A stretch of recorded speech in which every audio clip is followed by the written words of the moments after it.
move. Like, move.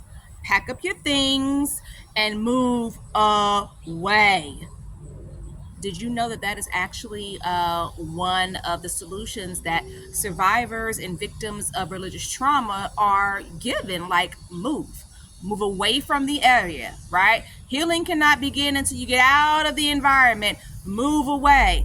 And I speak to that very, very strongly because although I'm an advocate in this space, I have my degree from Indiana Western University. Guess what? At the end of the day, I'm still in it. Yeah, and it's still right. So you still are in a dangerous situation. Not everybody can move, right? Not everybody can move. So sometimes when I hear that suggestion, I just kind of chuckle. It's like, all right. You know what I mean? Thank you. Not everyone can practically move. So when you're in that situation and you cannot move, what do you need to do? For me, I have had to learn how to navigate each and every day, 24/7, a hostile environment. And of course, a big why, a big motivating factor for me is my children. Because if mama can't keep it together, if mama can't find stability and heal, guess what? They not gonna do too good either. And we not going out like that. Hey, I am Myra Cassidy, empowerment coach, religious trauma specialist, writer, actress. You're watching Sisters Living with Religious Trauma Syndrome. Come see my play. Yes, come see my play August the 8th and August the 9th at Fonseca Theater. Get your tickets today at myraplay.eventbrite.com. I am M-I, not M-Y, M-I, think I, long I, Myra. Okay, so get your tickets. Definitely check out my play and definitely stay around for the community conversation that follows. And that's kind of the motivation for today's topic. Real quick, I coach. I'm not a therapist, but I do offer one-on-one coaching services. So look for that information below. Bringing this to you for informational purposes and to raise awareness because I have religious trauma syndrome and it is horrific and terrible to go through. Another thing I share is, hey, I do not represent the Worldwide Association of Jehovah's Witnesses.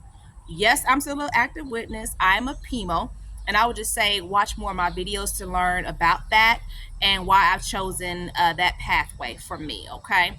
Getting to the point of today's topic of discussion. Oh, by the way, subscribe to my YouTube channel. Subscribe to my YouTube channel. That helps me out tremendously. Okie dokie. The community conversation that's going to follow my play. Beautiful conversation. I'm so grateful to the Indianapolis Recorder and the support that I've gotten there. To Kamika Jones, editor-in-chief, thank you so much for hosting this community conversation. What's hurting you? I think for me, the magnificent thing about the presentation of my play and then the subsequent workshop is really, it's my capstone from Indiana Western University. And I keep working at it to refine it. And of course, my play was something that I've just always had.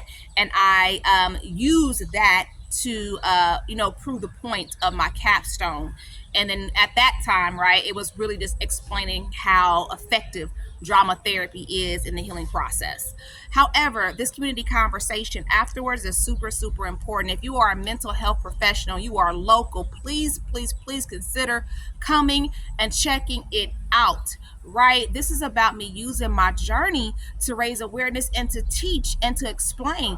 Trauma informed and religious trauma, they're not the same things. And a part of this community discussion, I am sharing my own personal community genogram because I really want people to understand how deep this goes and how bad this is for someone who's going through this, to come through so much, to go through so much, and still every day to have to sit in it. Yeah, support systems, super important, right? Mental health professionals who understand all of this, super important, because not every single mother can go to school and get a degree in psychology and figure out and stumble, by the way, stumble over what's wrong, right? And I just credit that to to Jehovah God. Thank you, right? Because I could have went through that whole time at Indiana Wesleyan University and still never discovered religious trauma syndrome, right? So definitely the community genogram and the community conversation that's taking place after the play is to kind of go over themes from the play, adverse childhood experiences, adverse religious experiences will be touched on also, and then I'm sharing my community genogram to help people think. You've gone through all of this and you still got to be in it? How does a person survive? That's the point. Why people have to get involved, right? Why more mental health professionals have to cross train into the religious trauma space, because it's terrible and it's messy. For me personally, yeah, I walk outside of my front door every day and I'm confronted with it. Literally. Like one of my neighbors goes to my ex's Kingdom Hall, which is the Kingdom Hall that caused a lot of the trauma, right? Because it was over a series of time. I'm still living in that same Kingdom Hall's territory. So I'm always seeing the same people all the daggone time. Walmart, wherever, driving down the street. It takes a lot to have to sit in that day by day. And once again, like I said, I know good and well that if I'm not successful at this, and that's another reason why I'm like, we gonna get up out of this. Trust and believe. Many Tickle and Parson. Our days here are numbered.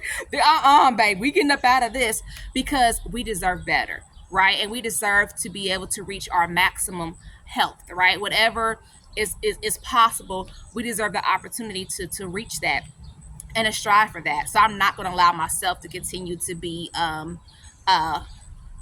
trapped. No. And I think a big solution to that is doing good work.